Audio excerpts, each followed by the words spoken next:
நைட்டில் அடிக்கடி யூரின் போயிட்டுருக்கீங்களா? 2 மணி நேரத்துக்கு ஒரு தடவை, 3 மணி நேரத்துக்கு ஒரு தடவை, சுத்தமாக தூங்கவே முடியல இந்த யூரின் டிஸ்டர்பன்ஸை அப்படின்ற மாதிரி ஃபீல் பண்ணுறீங்கன்னா இந்த பதிவு உங்களுக்கானது. சுகர் பேஷண்ட் இல்லை நாங்கள், ஆனாலும் இந்த யூரின் நைட்டில் வந்து அதிகமாக போயிட்டுருக்குது. சம்மர் டைம்லேயும் இந்த யூரின் ஃப்ரீக்வன்சி அதிகமாக தான் இருக்குது.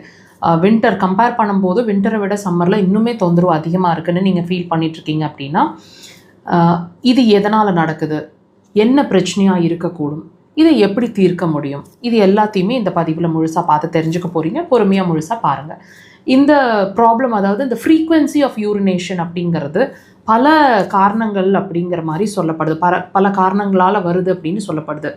ஆண்களாக இருந்தால் ஒரு ஏஜுக்கு மேலே, அதாவது சீனியர் சிட்டிசன்ஸாக இருக்கிற பட்சத்தில் 45-50 வயசுக்கு மேலே இருக்கிற பேஷண்ட்ஸ் பார்த்திங்கன்னா ப்ராஸ்டேட் என்லார்ஜ்மெண்ட் அப்படின்ற ஒரு கண்டிஷன்னால் வருதுன்னு சொல்கிறாங்க.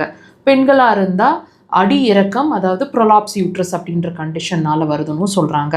இந்த ரெண்டு ஆண்களாக இருக்கட்டும் பெண்களாக இருக்கட்டும், இது வர்றதுக்கு என்ன காரணம், இந்த ப்ராஸ்டேட் என்லார்ஜ்மெண்ட் வர்றதுக்கு என்ன காரணம், அடி இறக்கம் அல்லது ப்ரொலாப்ஸ் யூட்ரஸ் வர்றதுக்கு என்ன காரணம்? கண்டிப்பாக நீங்கள் நினச்சிட்ருக்கீங்க எல்டர்லி பர்சன் எல்லாத்துக்குமே, வயதானவங்களுக்கு 60% ஆஃப் த பேஷண்ட்ஸ் பீப்புள் வந்து இது அஃபெக்ட் ஆகிட்டு தானே டாக்டர் இருக்கிறாங்க அப்படின்னு நீங்கள் உங்களுக்கு கேட்க தோணலாம். டெஃபினட்டாக இல்லைங்க. இந்த 60% ஆஃப் த பீப்புளை விட்டுட்டு நீங்கள் பாக்கி இருக்கிற 40% ஆஃப் த பீப்புளை ஏன் கன்சிடரேஷனில் கொண்டு வர மாட்டேங்கிறீங்க? அவங்க ஹெல்த்தியாக தானே இருக்காங்க, அவங்களுக்கு இந்த பிரச்சனை இல்லை இல்லையா? ஸோ நம்ம அவங்கள மாதிரி எப்படி ஹெல்த்தியாக மாற முடியும்னு பாருங்கள். இந்த ப்ரொலாப்ஸ் யூட்ரஸ் ஆகட்டும் அல்லது ப்ராஸ்டேட் என்லார்ஜ்மெண்ட் ஆகட்டும் வர்றதுக்கு மெயின் ரீசன்னு சொல்லப்படுறது யூரினரி பிளாடர், அடுத்த லெவல் கிட்னி.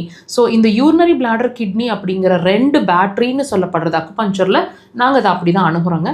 இந்த 2 பேட்டரியிலிருந்து கொடுக்கக்கூடிய, அதாவது எனர்ஜி லெவல், சர்பாஸ் ஆகக்கூடிய எனர்ஜி லெவல் சரியான முறையில் அந்த பிறப்புறுப்புக்கு போக மாட்டேங்குது அப்படின்றதுனால ஏற்படக்கூடிய ஒரு நிலை தான் வந்து ஆண்களுக்கு ப்ராஸ்டேட் என்லார்ஜ்மெண்ட், பெண்களுக்கு வந்து ப்ரொலாப்ஸ் யூட்ரஸ். ஸோ நம்ம என்ன பார்க்குறோம், யூரின் அவுட்புட்டை மட்டும்தான் பார்க்குறோம், ஆனால் அது ஏற்படக்கூடிய காரணத்தை பார்க்க தவறிடுறோம். இதுதாங்க அதோட காரணம், அதோட எனர்ஜி லெவல் வீக்னஸ். ஸோ தயவு செய்து இதை கன்சன்ட்ரேஷனுக்குள்ளே கொண்டு வாங்க. உங்களோட பிரச்சனைகள் படிப்படியாக நார்மல் ஆகும். நம்ம அக்குபஞ்சரில் ஆப்ரேஷன்ஸ் இல்லாமலே அந்த உறுப்புகளை ரிமூவ் பண்ணாமையே நம்ம ட்ரீட்மெண்ட் ஹெல்ப் பண்ணும். கண்டிப்பாக ட்ரை பண்ணி பாருங்க.